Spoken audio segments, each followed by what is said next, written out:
মধ্যপ্রাচ্যে উত্তেজনা এখন চরমে। ইরান ইসরায়েল সংঘাত আরও গভীরে যাচ্ছে। রোববার রাতভর চলা পাল্টা হামলায় পরিস্থিতি ভয়াবহ রূপ নিয়েছে।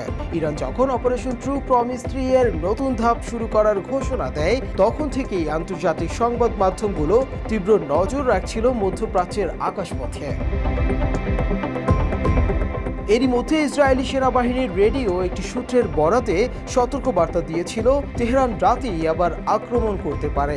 যদিও ইসরায়েলি কর্তৃপক্ষ জনগণকে ঘরে ফিরে শান্ত থাকার অনুরোধ জানিয়েছিল, কিন্তু তাতে খুব একটি লাভ হয়নি। রোববার রাতে প্রথম দফার ক্ষেপণাস্ত্র ছোড়ার মাত্র কয়েক ঘন্টার মধ্যেই আবারও আকাশপথে নেমে আসে অগ্নিস্রোত। ইসরায়েলে শনিবার মধ্যরাতে রোববার ভোরে 2 দফা ক্ষেপণাস্ত্র হামলা চালিয়েছে ইরান। এতে অন্তত 14 জন নিহত হয়েছেন, এছাড়া আহত হয়েছেন প্রায় 50 জন। নিহতদের মধ্যে শুধু উত্তর ইসরায়েলে প্রাণ হারিয়েছেন 5 জন। নিহতরা আরব ইসরায়েলি বলে জানিয়েছে সংবাদ মাধ্যম টাইমস অব ইসরায়েল। তারা খাতিব পরিবারের সদস্য। শহরটি ফিলিস্তিনি ইসরায়েলি অধ্যুষিত। অপরদিকে ভোরের হামলায় 60 বছর বয়সী এক নারী প্রাণ হারিয়েছেন।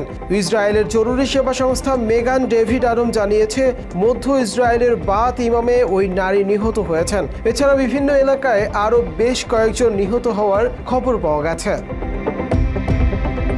অপরদিকে রেহবোতে 2 জন গুরুতর আহত হয়েছেন। ইরানি হামলায় বাণিজ্যিক রাজধানী তেল আবিব এবং রামাত গানেও বেশ কিছু অবকাঠামো ক্ষতিগ্রস্ত এবং হতাহতের ঘটনা ঘটেছে। তবে সেখানকার হতাহতের সংখ্যা ও ক্ষয়ক্ষতির পরিমাণ এখনও জানা যায়নি।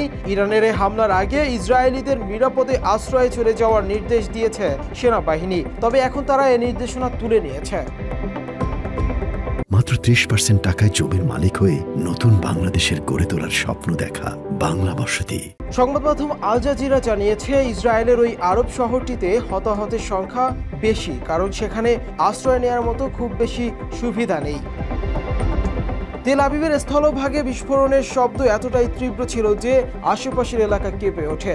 জেরুজালেমেও একাধিক জায়গায় ক্ষেপণাস্ত্রের আঘাতে আগুন ধরে যায়। সামাজিক যোগাযোগ মাধ্যমে ছড়িয়ে পড়ে একের পর এক ভিডিও এবং ছবি, যেখানে ধ্বংসস্তূপ, বিধ্বস্ত ভবন, কান্নার রোল আর অ্যাম্বুলেন্সের সাইরেন দৃশ্যমান। এদিকে রাতভর হামলার কারণে তেল আবিব ও জেরুজালেমে সাইরেন বাজানো হচ্ছে একটানা। মানুষ ছুটছে আশ্রয় কেন্দ্রের দিকে। স্থানীয় হাসপাতাল ও রক্তদান কেন্দ্রগুলোতে জরুরি অবস্থা ঘোষণা করা হয়েছে। জাতিসংঘ, যুক্তরাষ্ট্র, ইউরোপীয় ইউনিয়ন এবং অন্যান্য মধ্যস্থতাকারী শক্তিগুলো দ্রুত পরিস্থিতি শান্ত করার আহ্বান জানিয়েছে। তবে এখনো পর্যন্ত কোনো পক্ষই স্থায়ী যুদ্ধবিরতির পথে এগোয়নি। মুনতাসির তাশরিফ, বাংলা এডিশন।